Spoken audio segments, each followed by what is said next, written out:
time for Aki's A-List. From the mind of the man who understands the 4 Ps of Waddle's world. Aki's A-List. The top questions and topics floating around in Tyler Aki's mind. Are these really the questions that I was called here to answer? Aki's A-List on ESPN Chicago. Tyler asks us some questions. This also will be on our brand new YouTube page. It's youtube.com/@Waddle and Silvy. All right, so we had a Brad Biggs mailbag today where he says, I think the Bears might be leaning offense, either a wide receiver or an offensive tackle. Now, we did see a mock draft today as well from Field Yates, and it had the Bears going Caleb Williams at 1 and then at 9 taking Rome Odunze. Field Yates also supplemented that with an interesting tweet. He said, if you're a team in the first 15 to 18 picks of the first round that is in a position to trade down, example, not in major need of a quarterback, offensive tackle, or wide receiver, you will command a big offer from teams lower on the board. So many playoff level teams with major question marks at offensive tackle or wide receiver that will want up. That prompted Matt Miller to reply, Chicago at 9 is the perfect example of this. Could sit and pick a wide receiver at 9, but could also trade back and restock the war chest. I ask you guys, will the Bears get an offer at 9 that will be too good to pass up? I don't think for a wide receiver. I mean, history in the NFL the last several years is you can find difference makers later in the draft. Unless someone loves Rome Odunze. Unless like Daniel Jeremiah loves him, and they love some of the other wide receivers later. Do you love him enough that you're willing to give up a lot of currency or something significant? Can I interest you in the other kid from LSU that's bigger and runs a 4.43, Brian Thomas Jr.? Like, I mean, right. I don't know that he'll be a better receiver, but I think what history has told us recently in the NFL that you can find difference-making wide receivers later in the draft. So I would say no. I don't think they'll receive an offer that's too good that they can't pass up. But listen, who knows? I don't know. Maybe if Joe Alt is available, right? Maybe if Joe Alt is still there. Will be. I don't think he will be. But don't you think it's more likely somebody would be willing to trade up for a quote unquote generational tackle versus a receiver when there have been so many different examples of difference-making receivers drafted later? The interesting thing, I saw a lot today on Twitter, people citing one of the last times a team actually moved up to draft a wide receiver. It was the Buffalo Bills when they traded up to get Sammy Watkins, 4th overall. Immediately after that, the Bucs took Mike Evans 7th, and the Giants took Odell Beckham Jr. 12th. So both teams right behind them had better drafted players than the team that went up. Yeah, it's a great example. Looking at the other side of the league in the AFC, the Buffalo Bills have had a very significant offseason, and for Bills fans, probably not in the way that they would like. So far, the losses, obviously, the Stephon Diggs trade earlier today. They also lost their other receiver, Gabe Davis. He went to the Jacksonville Jaguars. Their Pro Bowl center, Mitch Morse, is gone. Tre'Davious White, Jordan Poyer, Leonard Floyd, also on the defensive side, all gone out of You're Buffalo. forgetting someone. Ryan Bates. Ryan Bates as well is a member that is missing from that team as well. But I ask you, are the Buffalo Bills still a top 5 team in the AFC? Yes, because they have Josh Allen. Who is he throwing to, though, now? They'll find somebody. Their number 1 receiver right now is Curtis Samuel. Curtis Samuel. They signed him, right, out of free agent from Washington. Shakur, who was better down the stretch. He was He was good. And Dalton Kincaid, tight end. Will probably catch more passes than anyone next year. Yeah. And then they'll find somebody. Yeah, and they probably figure it's a deep draft for wide receivers. Yeah.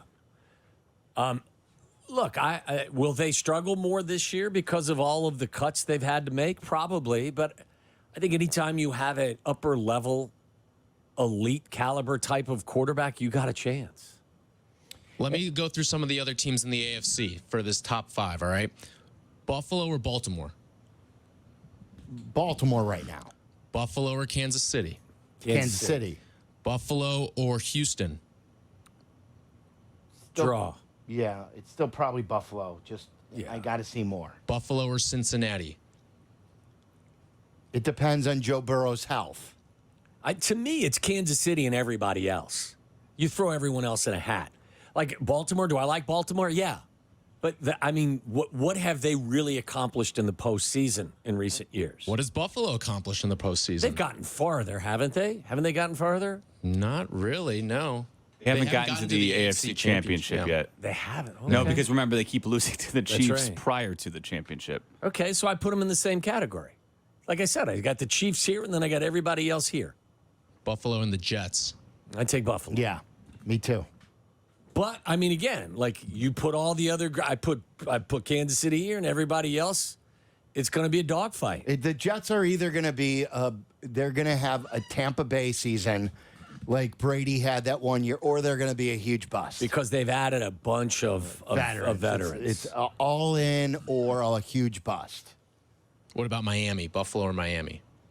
I can't figure out Miami. Like every time you think, hey, they put up a 70, this is the year they're finally good. Every year, by the end of the season, they just sort of fade. Yeah, Give me Buffalo I'd probably take Buffalo because of the cold weather, and Miami doesn't play well in the cold weather. And unless they're good enough to have home field advantage throughout, which I don't think they are. And by the way, Miami's had to do some cost cutting as well, haven't they? They did. But remember, Buffalo had to go on a 5-game winning streak to close out the year to even make the playoffs. Like there was doubt if they would even make the playoffs last year. Now you're completely overhauling that receiver room. You're losing a lot of significant pieces on defense. Listen, it's a fair question. There's no doubt. There's no doubt. But for the love of everything good and pure in this world, too, though, it's April. Like, I don't know who's going to look like what when the ball's in the air for the first time for real. But I think it's a legit question. Will they take a step back? They have had to completely rework their roster because of salary cap issues. But I don't know that, the Dolphins are going to take another step. If Joe Burrow is healthy, I'll put the Bengals in, up against the Bills every time. Yeah.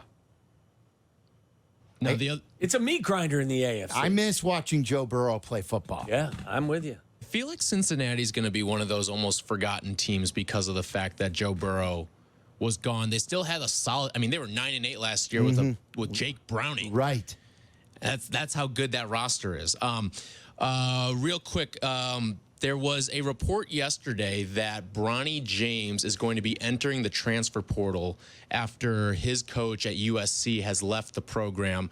Now, why did he leave to go to SMU? I think it was similar to what happened with Shaka Smart and Texas, where it's just like, if you don't go, we're going to tell you to go. Okay. So I think it was something similar there. But the thing about LeBron James, and he's always wanted to play with his son Bronny in the NBA. Now that Bronny, in all likelihood, is going to have to play another year in college, will we see Bronny James and LeBron James team up in the NBA? Yes. I think that's what LeBron is. I think LeBron will hang on until that can happen. What a lot of people say that he's going to be a better pro than he is a college player, but again, like he started late in college because he had the cardiac arrest, but he didn't do much in college at all. Is he? And then was he a freshman? And then there was a report, like the report that Tyler's referencing. The guy who reported that he's going into the transfer portal then quickly sort of took it down and saying he's leaning towards the transfer portal. And I don't know if he's last night spoke about it too. It seemed like he kind of hinted he was going to the transfer portal. So he's still going to college, you think? I think so. And not going to declare? He basically said, like, Bronny's his own man, but he's got to make a decision, and we're going to support him no matter what. And I think the fact that he's saying, like, oh, he's got to make a decision is kind of telling you. Does he? Yeah. I saw him with a Colorado jersey on one of those. I've seen him with every jersey on. I saw him with a Duke jersey. I saw him with a Carolina jersey. I saw him with a Duquesne jersey. When does his brother come out? Will they be a package deal? His younger brother, Bryce? Yeah. He's not in college yet, I don't think. That's what I'm saying. Yeah, I think, is he a year or two away? I think he's a year away, okay. I want to say. So I'm going to say yes, that this will still be a Griffey type thing. That even though Ken Griffey was like at the very end of his career, they still had like a cup of coffee together. Like even if LeBron is to hang on just to say they played together on the court at the same time, and even if Bronny isn't qualified really to play, they're going to arrange it. They clutches so much power that some team will acquiesce just to make LeBron happy. The one problem could be like his youngest son, Bryce, is really good. Right. He's better than Bronny, a lot of people think. Maybe all three will be on the court at the same time. Well, he might get drafted somewhere, and then LeBron will have to go there. Yeah, would have to go there, bring Bronny. And Bronny could get drafted, too, like at some point. It's exhausting. The NBA is a little exhausting right now. I got to admit. It I'm wouldn't an be NBA exhausting fan. if the Bulls team was a little bit better. Really? Yeah, I think so. I don't like the West is so bunched up, and then the East is such a runaway. No one's really threatening Boston. There's been a lot of better years for me as far as watching the NBA nationally. Bulls aside, I don't think this has been the best year to watch NBA basketball. Well, I mean, look, it's a good point. The Warriors dynasty is Right. falling down. Right. LeBron is getting older. Kevin and Durant and the Suns aren't that good. No, I mean, look, the Lakers and the Warriors currently hold the 9th and 10th seed in the West. Wembanyama might have to save the league. Yes. And if you see And some he's of coming. if you see some of his highlights on Twitter or He's been YouTube or great. whatever, they are pretty spectacular. Yes. He's still a year or two away from a true like MVP run, but he's been the second half of the season, he's been really, really good.